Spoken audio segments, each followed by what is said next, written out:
Why did no one look up when she walked into the briefing room? Maybe they didn't have to. Maybe they already knew this valley would eat someone alive today. And maybe some part of Adriel Watson already suspected that someone would be her. The map glowed on the wall, blue lines marking elevation, red indicating danger zones, none of them remotely accurate. Intelligence had underestimated the threat again. She felt it in the way the officers talked, too confident, too rehearsed. Minimal enemy presence, they said. Routine recon, they said. But her stomach had been tight since dawn, a quiet warning she didn't share. Not yet. When the Rangers moved out, 12 silhouettes cutting across sunlit ridges, she followed with her spotter Marcus Reed, climbing a shale slope toward their overwatch position. The wind carried dust, cold at elevation but steady enough to read. Every few steps she checked the sky, the shadows, the valley mouth. Something was wrong. She didn't know what.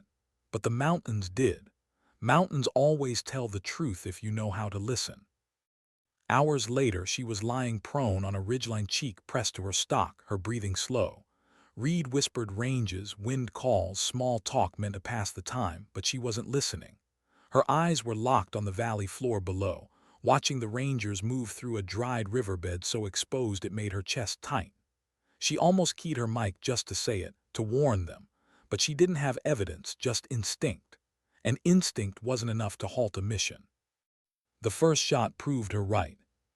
She didn't see the shooter, only the outcome, the Ranger point man dropping as if the earth had yanked him down. One instant alive, the next no movement at all.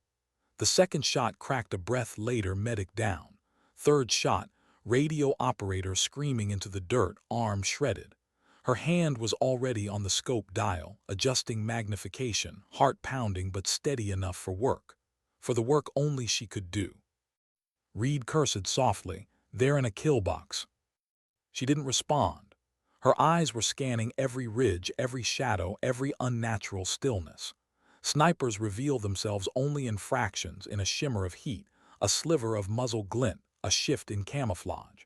She'd been hunting men like this since she was a teenager, though they weren't men then, just distant steel shapes in mountain wind. But the fundamentals were the same. Read the terrain, don't blink, trust patience more than talent. A muzzle flash. There, northeast outcrop, elevated, concealed except for 6 inches of exposed rifle and helmet. That was all she needed. Her breathing went silent inside her chest. Trigger pressure slow, deliberate, a movement so rehearsed it was muscle memory, not thought. The rifle barked, recoil soft against her shoulder.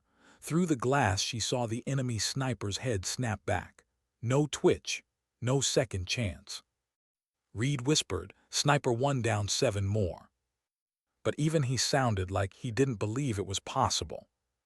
The Rangers below screamed for support, voices cracking through the radio, men pinned behind rocks that weren't real cover, bullets shearing stone inches above their skulls. 3 wounded, 2 already dead. They couldn't move, couldn't crawl, could barely breathe. Death wasn't abstract anymore. It was packing the rim of that valley with 8 rifles and perfect angles. She keyed her mic. "Ranger 21, Overwatch, I have 1 target down. Continue to stay low." The Ranger team leader's voice cracked with panic. "There are 8 shooters out there. How the hell do you expect?" 15 minutes, she said softly. "Trust me." But even as she said it, doubt crept into her ribs. 15 minutes, 8 professionals, 8 rifles trained on Americans she was supposed to protect. She swallowed it down. Doubt was allowed to exist. It just wasn't allowed to lead. Enemy Sniper 2 revealed himself with a careless shift in camouflage. It wasn't even a mistake, just a micro movement to adjust angle. But at 720 meters, micro movements were death sentences. Her reticle found him, tracked him as he settled into a new line of fire. Trigger crack, body down. 2 dead, 6 to go. Something in her chest tightened, not fear, not adrenaline, something heavier. She didn't want this tally, didn't want this job to feel like counting. But Rangers were bleeding out below her, and every second she hesitated was one more heartbeat they might not get to keep. She scanned again. Third shooter was reckless, overconfident, fired from the same position twice. Rookie mistake, but these weren't rookies. These were professionals who'd killed dozens of coalition soldiers, operating here for over a year without being caught. But even professionals get arrogant when they think they own the high ground. She waited for his next shot. It came, a perfect flash. Crack. Third kill. The radio hissed, Ranger voices ragged, somewhere between hope and disbelief. Overwatch, we confirm, 3 down. She ignored it. There was no comfort in numbers, not yet. The fourth sniper vanished into camouflage, so perfect it made her breath pause. Hidden in a rock formation with shadows that didn't belong. She stared for nearly a full minute before confirming what her instincts already knew. The shot was calm, almost gentle. 4 down. But the emotional weight didn't ease. It grew. The more precise she was, the more real the cost became. These weren't silhouettes on a Montana hillside. They were men, real ones, breathing one moment, gone the next because she decided they had to be. But below her, bleeding, gasping, praying, were men she'd sworn to protect. The fifth sniper exposed himself with movement so small she almost missed it. A shift in leaves. A repositioning he thought invisible. Her shot traveled 780 meters and ended him before he even settled. Reed exhaled slowly behind her. 5, Jesus Adriel. She said nothing, because there was something inside her she didn't want to acknowledge, not here, not now, a coldness, a strange, unshakable calm. A piece of her trained for this moment, shaped by thousands of hours of solitary practice, thousands of quiet breaths aligning trigger and purpose. She didn't celebrate excellence. She survived it. Too urgent surgical, the Rangers begged. We need to move. Negative, she whispered. Give me a few more minutes. Sixth sniper. Hardest one yet. Completely still, completely disciplined. But even the best snipers eventually shift a knee, adjust pressure on an elbow, ease tension from a cramping muscle. That's what gave him away.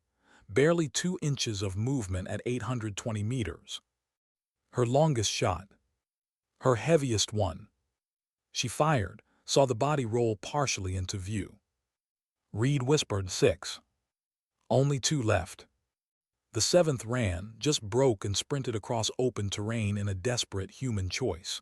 She tracked him through her scope, watching the panic, the survival instinct, the fear. Her finger tightened. A clean hit. He went down, tried to crawl. She shot again. Then he stopped. 7. 1 left. And suddenly her hands began to shake, not from fear but from something worse. The weight of what she was doing versus the weight of what would happen if she stopped. She closed her eyes for 1 second, grounding herself, then kept going. The 8th sniper finally revealed himself by firing one last shot at the Rangers, maybe out of spite, maybe out of duty. Either way, he exposed his position. She placed the reticle on center mass and took her final breath. The last shot echoed across the valley like a period on the end of a tragedy. Silence. 1 heartbeat. 2. Then her voice steady as stone. Ranger 21, all snipers eliminated, you're clear. The response came back choked, disbelieving, almost broken. Overwatch, you just saved all of us. But she didn't smile, didn't speak, didn't look away from her scope. Because below her men were alive, and above her the sky was painfully quiet, and inside her something fragile was shifting, something she wasn't ready to name yet. Something she wasn't sure she ever wanted to. What made her hesitate before standing up from that ridgeline? Maybe it was the ringing silence after violence. Maybe it was the way the mountains seemed to inhale again, as if the valley itself had been holding its breath through those 18 minutes. Or maybe it was the sudden realization that she had been calm, too calm, while ending 8 lives. She didn't want to unpack that yet. Later, maybe, when the adrenaline ran dry and the ghosts started knocking. But not now. She watched the Rangers move, some sprinting, some stumbling, some half-carrying wounded brothers whose blood left dark trails on stone. It was movement drenched in relief yet wrapped in a shaky disbelief that they were somehow still alive. None of them looked up toward her ridgeline. They didn't need to. Soldiers rarely look toward the miracle that saved them. They only feel it. Reed finally exhaled. 8, he whispered, as if saying the number aloud made it more real. You hit 8, Adriel, in less than 20 minutes. She didn't answer, not because she didn't hear him, but because she was afraid of how her voice might sound if she tried to speak. Pride. No, that wasn't it. Something heavier. Guilt wasn't the right word either. Responsibility, maybe.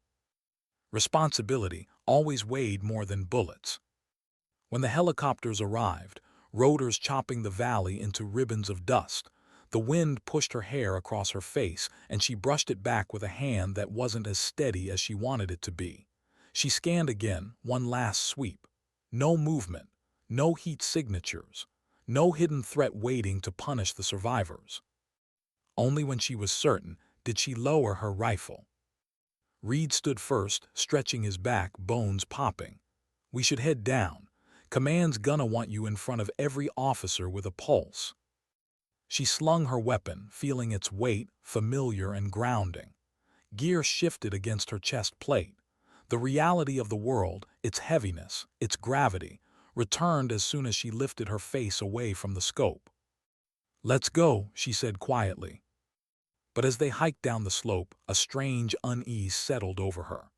The mountain air was colder now, or maybe she was. She didn't know. She wasn't trembling, but she wasn't steady either.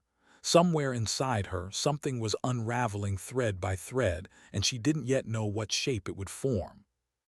The forward operating base was noisy when they arrived.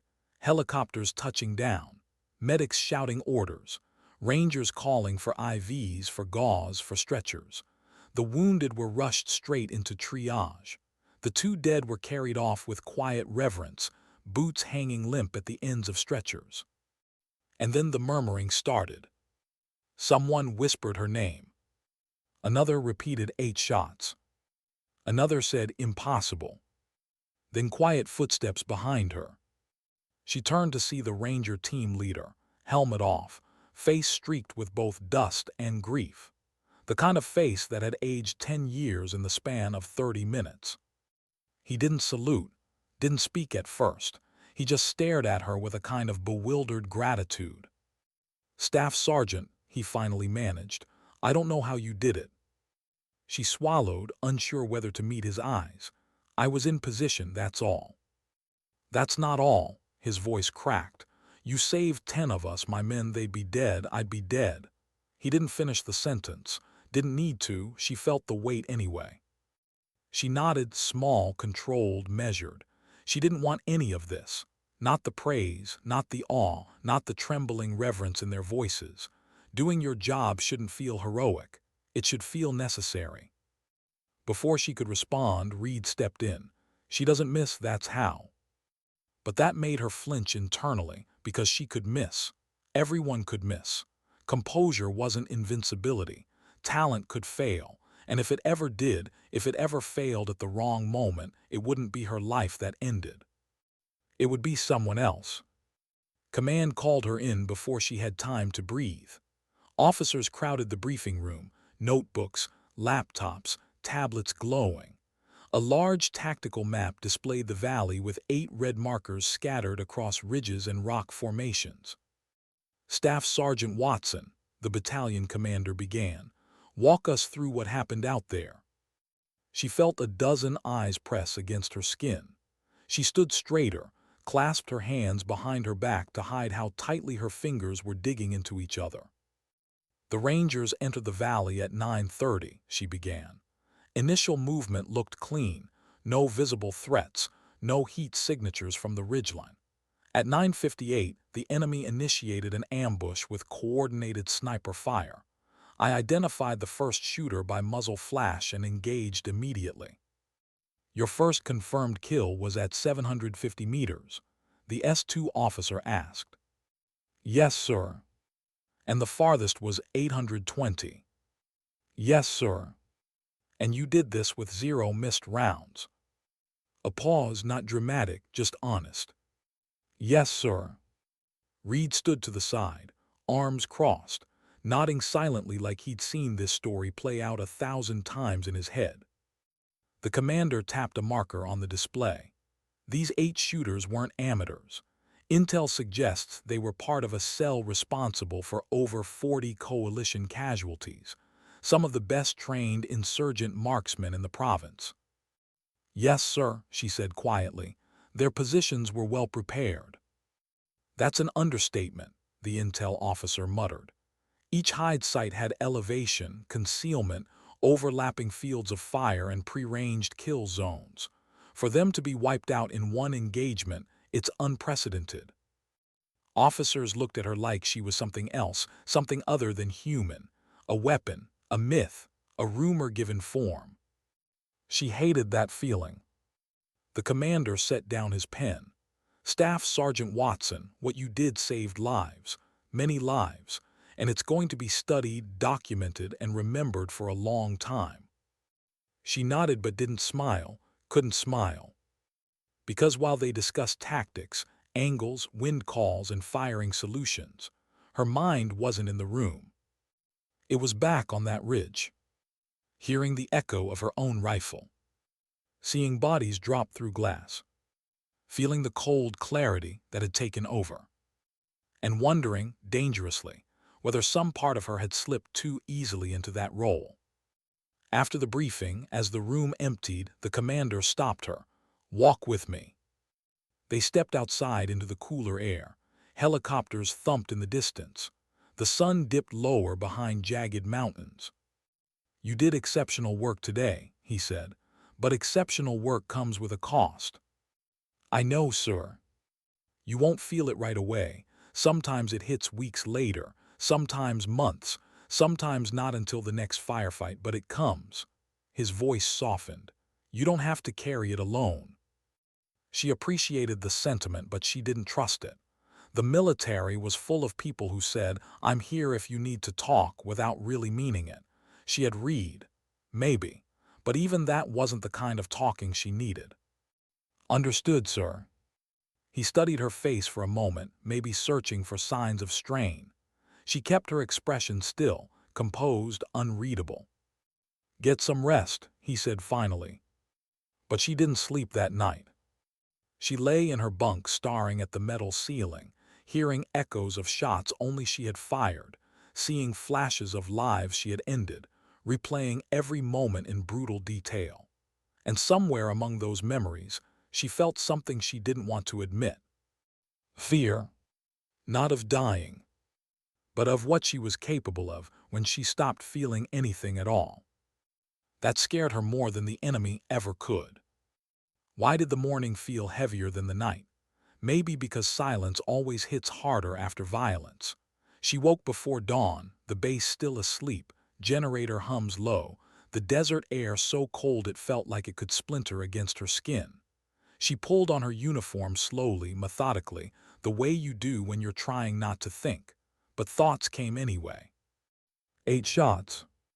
8 bodies. 8 choices she couldn't undo. She tied her boots tighter than usual, as if anchoring herself against something slipping inside her. Reed found her outside the barracks, coffee in hand, dark circles beneath eyes that had also seen too much. "You sleep at all?" he asked. She shook her head. "Yeah," he said softly, "me neither."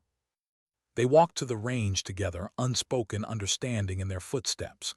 Shooting wasn't therapy, not really, but it was routine. Routine was something you could hold on to when the rest of the world felt slippery. She set up her rifle, checked her zero, aligned her body with the earth, and sank into the familiar ritual. Reed watched her, saying nothing. He didn't have to. The first shot cracked across the cold morning. A clean, perfect hit at 300 meters. The second, at 600 meters, punched the steel center without hesitation. The third, at 900 meters, rang out with a precision that made Reed inhale sharply. She lowered the rifle and felt nothing. Not pride, not satisfaction, nothing. Reed whispered, "You're still on." But she wasn't sure she agreed. There was a numbness creeping in, quiet, subtle, dangerous. Snipers didn't survive by going numb. They survived by feeling exactly enough to stay alive, but not so much that it broke them. She holstered her weapon and closed her eyes for a moment. When she opened them, Reed was studying her, concern hidden poorly behind professionalism. "You're thinking too much," he said.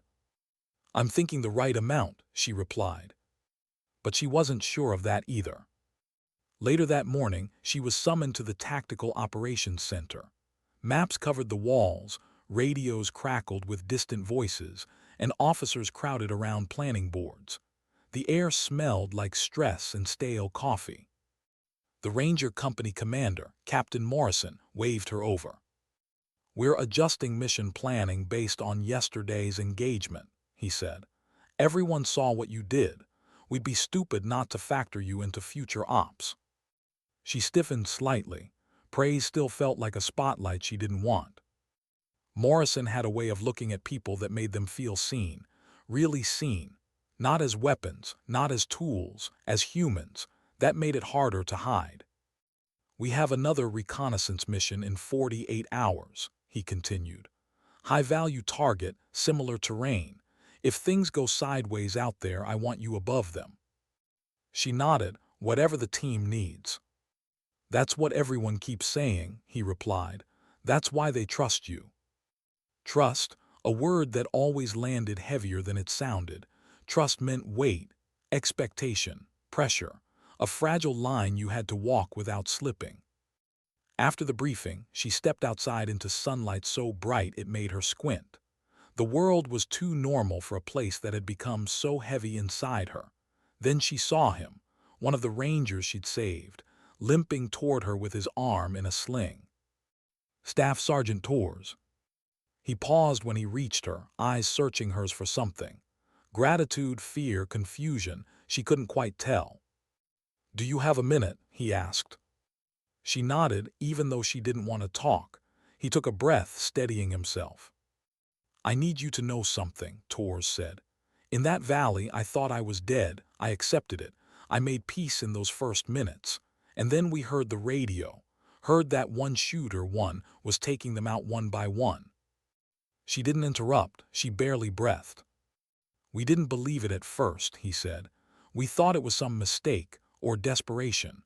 But then the fire slowed, then stopped. And when you said all 8 were down, it was like we'd been pulled back from the edge of a cliff." He swallowed hard. "I don't know how you stayed calm, how you kept breathing, how you held steady while 8 rifles were hunting us, but you did, and we're alive because of it." She looked away, unable to meet the weight of his gratitude. "You don't owe me anything," she said quietly. He shook his head. "That's where you're wrong. I owe you my life, and I owe you an apology." She tensed. "For what?" "For doubting you," his voice cracked. "For the jokes, for the comments, for assuming you'd fold under pressure. I was wrong. I was so damn wrong." The apology sank in like a stone dropped into deep water, slow, heavy, unsettling. "You weren't the only one," she said softly. "Skepticism comes with the job." "Maybe," Torres said, "but I'll make sure it ends with me." He stepped back and saluted, not out of obligation, but out of something deeper. Respect. Real respect. The kind earned only in fire. She returned the salute and he walked away, leaving her alone with a storm she wasn't ready to name. She found a quiet corner near the fuel depot, leaned against a barrier, closed her eyes. 8 kills. 10 saved. A medal incoming. Praise from every angle. And yet her chest felt hollow. Not broken, but dangerously close. That's when Reed found her again. He didn't speak at first, just stood beside her looking at the horizon. "Everyone's talking about you," he said at last. "I know. You don't look like someone who wants that." "I don't." He turned to her. "Then what do you want?" She hesitated, longer than she meant to. The truth hovered somewhere behind her heart, raw and unpolished. "I want to be able to sleep," she finally said. "Without seeing them, without replaying every shot, without wondering what part of me went quiet out there. Reed nodded slowly. That silence, it's normal after something like that. Is it? She whispered. Yeah, he said. The trick is making sure it doesn't take over. She exhaled shakily. I felt something out there, something cold, like I wasn't even there, just the shot, the math, the breath, and then the fall. That's what kept those Rangers alive, Reed said softly. That cold, that focus. But what does it make me? She asked. He didn't answer, maybe because he didn't know, maybe because the question wasn't meant for him. Later that evening, while the sky turned the color of rust and ash, a letter arrived from battalion headquarters ordering her to report for a formal debrief with higher command the next morning. Her stomach tightened at the thought. Another round of questions, another round of praise, another chance to feel like she was drifting further from herself. She lay in her bunk again that night, eyes open, sleep refusing to come. And somewhere between the hum of the base generators and the distant thunder of helicopters, she finally realized why rest wouldn't come. It wasn't the shots. It wasn't the deaths. It was the question echoing in her chest. If she could become that cold once, could she become it again? And if she did, would she ever find her way back? Why did her boots feel heavier on the way to that debriefing? It wasn't fatigue. It wasn't injury. It was something deeper, like every step pulled her further into a spotlight she never asked for. The headquarters building was unusually quiet that morning, the kind of quiet that comes before a storm you can't see yet. She stood outside the door for a moment, hand hovering near the handle, breathing slowly. She almost turned away. Almost. But turning away wasn't something she did. She stepped inside. A long table, maps pinned on walls, screens showing satellite images of the valley she knew too well. The air smelled like stale coffee and expectation. Officers filled the room, senior ones, some she had never met, all of them looking at her like she wasn't a person but an answer to a question they hadn't known how to ask. The battalion commander nodded toward a seat. Staff Sergeant Watson, glad you're here. Let's begin. She took the chair, spine straight, hands folded on the table. Her fingers were steady, which surprised her. The intelligence officer started. We've reconstructed the sequence of the engagement based on recovered enemy rifles, shell casings, and your spotter's notes. He tapped the screen. 8 confirmed sniper positions, 8 confirmed kills, 0 misses, engagement time, 18 minutes. Reed sat quietly in the corner, observing. He gave her a small nod of reassurance, but it didn't soften the pressure in the room. A colonel she didn't recognize leaned forward. Staff Sergeant Watson, we've reviewed every angle of this engagement. What you accomplished borders on impossible. I need to understand something. His eyes sharpened. What were you feeling during the engagement? The question hit her harder than expected. What was she feeling? She could have answered tactically, focused, calculating, calm. But that wasn't what he was asking, and she knew it. I felt responsible, she said quietly. Those Rangers were pinned. They didn't have cover. If I hesitated, someone died. Not fear, the colonel pressed. She paused. Fear was there, but it wasn't in charge. What was in charge? She looked down at her hands, the ones that had steadied a rifle 8 times, the ones that had pulled a trigger 8 times, the ones that had saved 10 men and ended 8 others. Purpose, she said finally. The room went silent for a moment, absorbing her answer. The commander leaned back. Your purpose saved lives. Those Rangers walked out because of you. She nodded but didn't speak. Praise felt like a spotlight that made her want to shrink, not stand taller. Another officer, this one from the sniper schoolhouse, flipped open a binder. We've been reviewing your training history, expert scores across the board, highest long-range qualification in your class, 0 failed evaluations. Your instructors said you had something they couldn't teach. He paused. Do you agree with that? She hated questions like this. I think what they mean is that I work, she said. Harder than most, Longer than most. I don't rely on talent, I rely on repetition. But there is talent, he said. She didn't deny it. Maybe, but talent without discipline gets people killed. A soft murmur rippled along the table. Officers exchanged looks, whispering. She spoke in the sentence without emotion, but it carried weight. What about after? Someone asked. After the engagement, how did you feel then? She hesitated. The truth hovered on her tongue like something fragile, something breakable. She could lie, give the answer they wanted, the answer of the unstoppable soldier who slept soundly after success. But something inside her refused to lie. I felt heavy, she said. Not regret, not pride, just weight. Of the kills. Of the responsibility, she answered. Those men were alive because of me, and 8 others were. Both truths exist at the same time. The room fell quiet again. The commander closed his folder. Staff Sergeant Watson, you've given us clarity. You executed flawlessly under pressure, demonstrated exceptional judgment, and showed composure most soldiers never reach. But I'm also hearing that you understand the moral burden of your role. He nodded with respect. That matters. The meeting ended. Officers shook her hand. Some patted her shoulder. Reed met her at the door. You did great, he said. I told the truth, she replied. Exactly.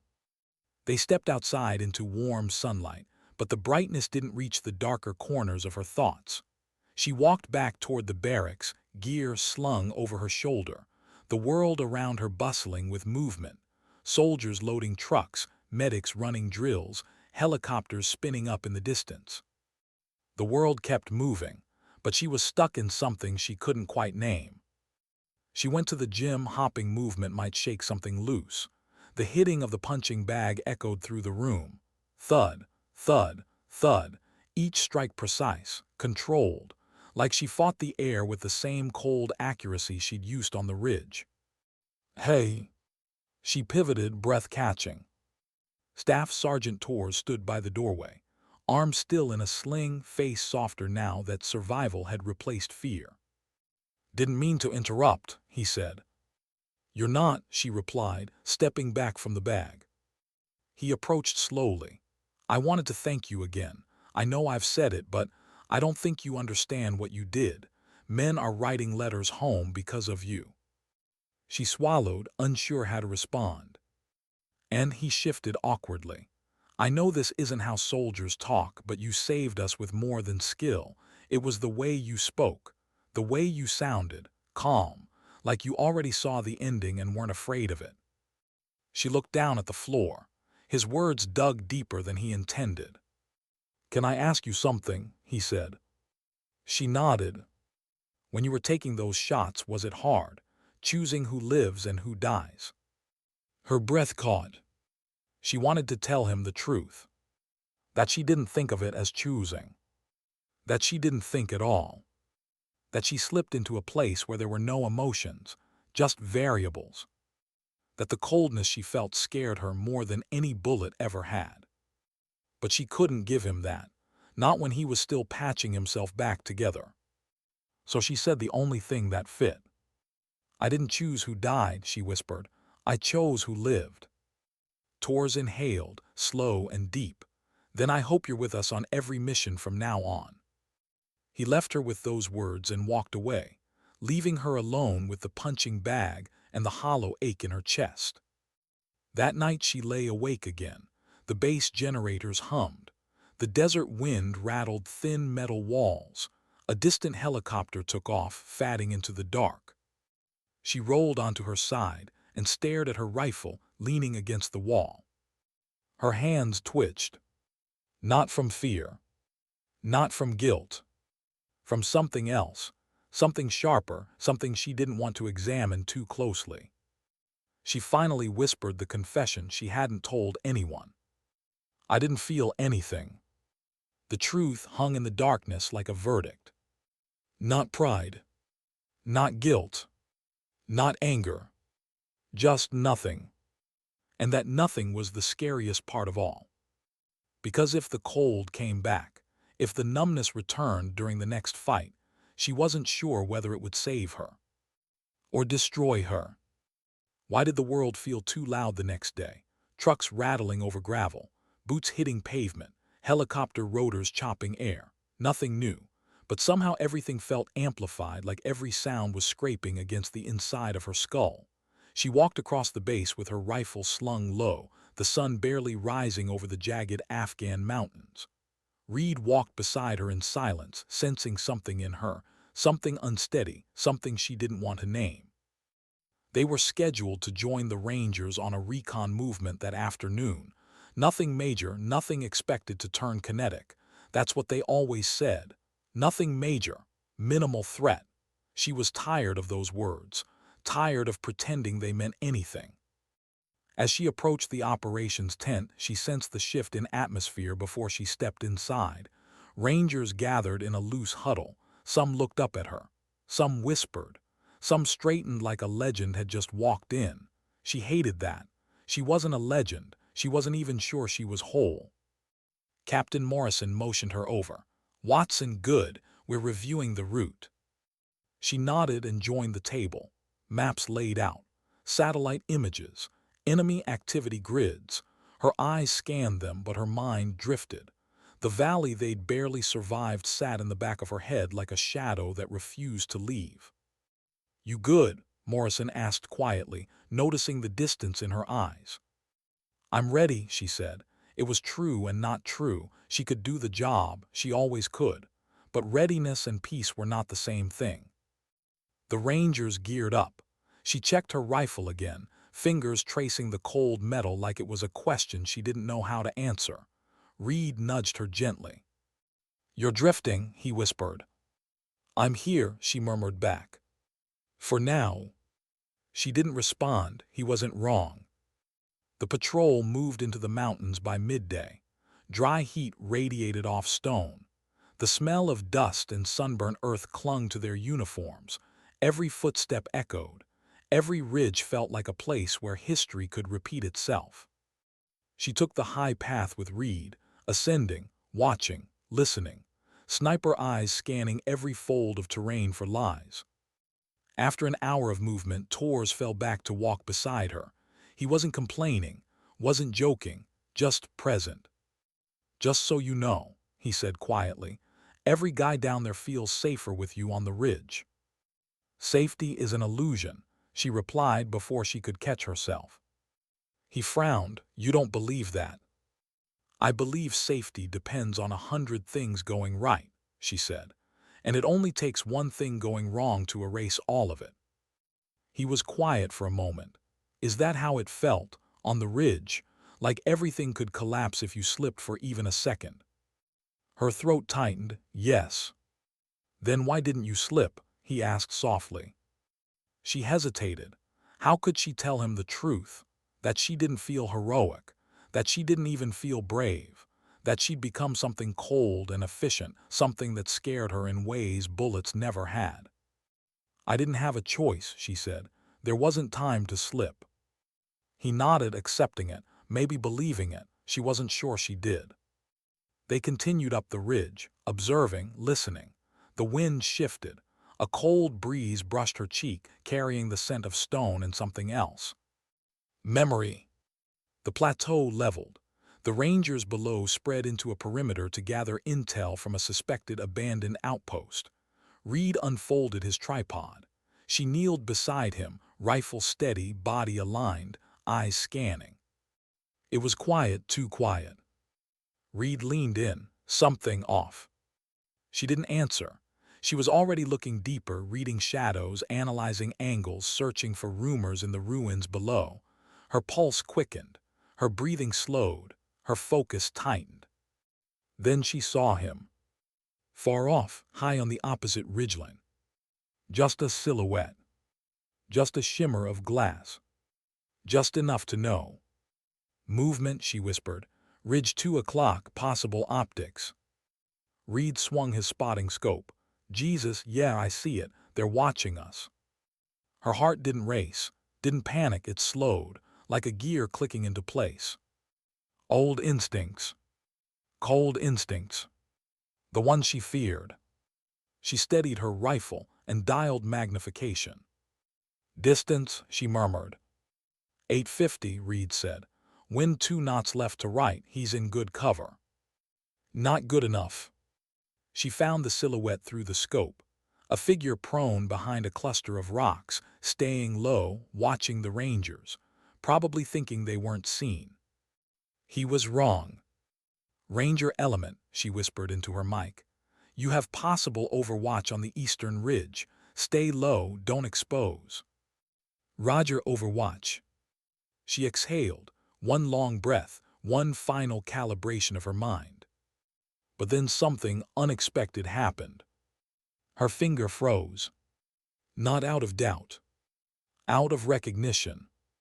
Not of the man. Of the moment. It was the same wind. The same angle. The same distance. The same cold clarity she'd felt in the valley. Her breath caught. Not again. She could feel the numbness rising, the quiet storm behind her ribs that turned killing into math. She didn't want that. She wanted something else, something human. Reed noticed the hesitation. "Adriel, talk to me." "He's not shooting yet," she whispered. "But he will." Her heart tightened. She knew he was right. She knew the sniper on the opposite ridge wasn't observing out of curiosity. He was tracking, waiting, calculating, just like she was. She steadied her hand. But the cold was coming back. She could feel it creeping, sliding into her bones, dulling everything but the mission. And a terrifying thought struck her. What if this was all she was now? A weapon that felt nothing. She blinked hard, focused, forced the cold back, not away but into a controlled shape. "You still with me?" Reed asked. "Yes," she said, "I'm here." And she was fully. She let her breath settle, let her heartbeat quiet, found the center of the reticle and placed it just above the figure's exposed shoulder. "You sure?" Reed whispered. She nodded. "He's lining up on tours." Reed stiffened. "Take him." So she did. The shot cracked across the mountains, echoing like a warning to the sky itself. The figure jerked, collapsed sideways, weapon scraping rock. She lowered her rifle slowly, breathing out the tension she didn't realize she'd been holding. Reed exhaled, threat neutralized. But she didn't feel victory. She felt relief, heavy, fragile. The Rangers below scrambled into cover, but soon reported clear terrain. "Overwatch, good kill," Morrison radioed. "You just saved Tors again." Again. The word pierced something inside her. She watched the distant body through her scope, watched dust settle around him like falling ash, and she felt something she hadn't expected. Sadness. Not regret. Not guilt. A quiet sadness for the cycle she couldn't escape. For the cold she couldn't outrun. For the truth she didn't want to face. Reed touched her shoulder lightly. "What's going on with you?" She didn't answer at first. Then softly, painfully honest. "I don't know who I am up there anymore." Reed didn't move, didn't speak, just stayed by her side the way someone stays beside a cliff, steady, careful, ready to pull you back if you lean too far over the edge. She looked at her hands. Still steady. Still deadly. Still capable of the unthinkable. But trembling inside in a way no one else could see. And she whispered something she had never said aloud until now. "I'm scared of the person I become when I pull the trigger." What did fear feel like for someone who never missed? It wasn't shaking hands or racing pulse. It was quieter, heavier, like waking up inside a version of yourself you didn't fully recognize. She felt that as she walked back toward base with the Rangers after the ridge kill. Every step down the mountain felt like she was descending into a deeper truth she'd been avoiding. Tors kept glancing at her, not out of gratitude this time, but out of something close to concern, something he didn't know how to voice. Reed stayed close behind her, unusually quiet, as if sensing the storm building behind her ribs. The base came into view. The sun dipped behind jagged peaks, painting gold and blood across the sky. Soldiers moved through evening routines, gear checks, chow lines, the usual rhythm of deployment. Nothing had changed. Except her. When they reached the gate, Torres approached her, wiping sweat from his forehead. "You saved me again," he said, voice softer this time. She nodded, trying to hold onto something inside her that felt human. "Staff Sergeant," he continued, "whatever's going on with you, we're here, you know. You saved us, we're not going anywhere." But she didn't know how to respond to that. Not when she wasn't sure she could even save herself from whatever was happening in her head. She headed straight for the armory, needing the cold metal, the familiar ritual of cleaning her rifle. Reed followed her in. He knew better than to leave her alone right now. The armory lights buzzed overhead. She sat on the bench, pulling apart her weapon with mechanical precision. Reed leaned against the wall. "You want to talk?" he asked. "No." "Okay," he said, "then I'll talk." She didn't stop him. She didn't trust her voice. "I don't think you're scared of the shooting," Reed said quietly. "Or the responsibility. I think you're scared of the quiet, the part of you that switches off." She froze, not physically but somewhere deeper. "You think I don't notice," he continued. "The second your cheek hits that stock, something in you goes cold. You breathe different, your eyes change. It's like you leave your body and something else takes over." She swallowed hard. "Exactly," she whispered. "Adriel," he said, stepping closer, "that cold doesn't make you a monster, it makes you a sniper.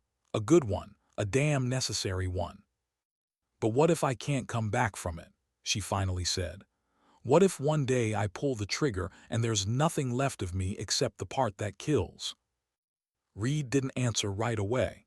He sat beside her, elbows on his knees. "You know what I think," he said. "I think the fact that you're asking that question means you'll never lose yourself." She looked at him, the steadiness in his eyes, the grounded way he said it, like he meant every word. But she still didn't believe him, not fully. Later, after she cleaned and stowed her rifle, she stepped outside into the cold night air. The stars were sharp above the mountains, 1,000 silent witnesses. She walked toward the far edge of the base where the lights faded into darkness. She needed space. She needed quiet. She needed to breathe without feeling the weight on her chest. And then she stopped. Someone was waiting for her, not Reed, not Torres. A young woman in uniform, barely 20, fresh out of training. Shoulders tense, boots too clean, eyes carrying the same uncertainty Adriel once had. "Ma'am," the young soldier said, stopping at attention, I needed to talk to you." Adriel blinked, surprised. "At ease, what's going on?" The girl hesitated, then swallowed nervously. "I want to be a sniper," she said. The words hit Adriel like a punch, not because she doubted the girl, but because she saw herself in those eyes. The uncertainty, the determination, the hunger to be something more. The girl continued, voice trembling but brave. "But everyone tells me I can't," she said. "That women freeze under fire, that we can't handle the mental load, that I'll fail when it matters.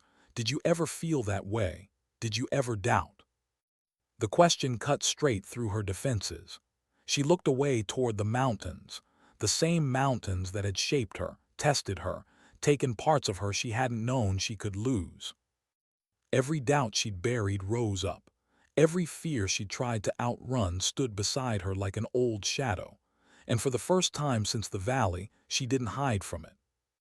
"Yes," she said softly, "I doubted every single day." The girl's eyes widened.